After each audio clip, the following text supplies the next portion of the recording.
એ જ ભગવાન હવે તો શ્રી કશ્યપ ઋષિના હૃદયમાં આ પધાર્યા છે. એ જ ભગવાન અદિતિજીના હૃદયની અંદર પધાર્યા. દિવસો ઉપર દિવસો વીતવા લાગ્યા છે અને ભાદરવા સુદ 12 એ દિવસે શ્રવણ નક્ષત્ર 18મા અધ્યાયના 5મા શ્લોકમાં કહ્યું છે, શ્રોણાયામ શ્રવણ દ્વાદશ્યામ મુહૂર્તે વિજિતે પ્રભુ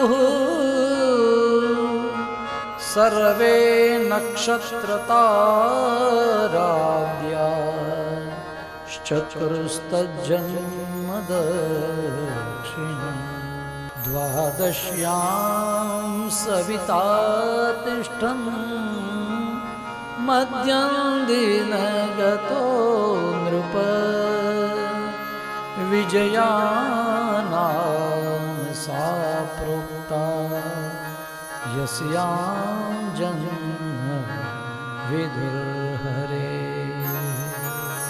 મધ્યાહ્ન કાળ છે, ભાદરવા સુદ 12નો દિવસ. આગળના દિવસે દાન એકાદશી આપણે ત્યાં કહેવાય એ દિવસ છે. બીજા દિવસે વામન દ્વાદશી છે. મધ્યાહ્નનો કાળ છે અને શ્રી અદિતિજીના હૃદયની અંદર ભગવાન પ્રગટ્યા હતા. એ જ હવે ઉદરમાં ગર્ભમાં આવ્યા છે અને એ જ પ્રભુનો પ્રાદુર્ભાવ થયો. ત્યારે એક તપસ્વીની જે એમની સેવક હતી એ દોડી અને બહાર આશ્રમની બહાર જ્યાં એક વૃક્ષના નીચે સમાધિની અંદર બેઠેલા ભગવાન કશ્યપ ઋષિ, આ કશ્યપ ઋષિના દર્શન કરતા ત્યાં ગઈ દોડતી દોડતી અને કહેવા લાગી, મહારાજ બધાઈ હો, બધાઈ હો, બધાઈ હો.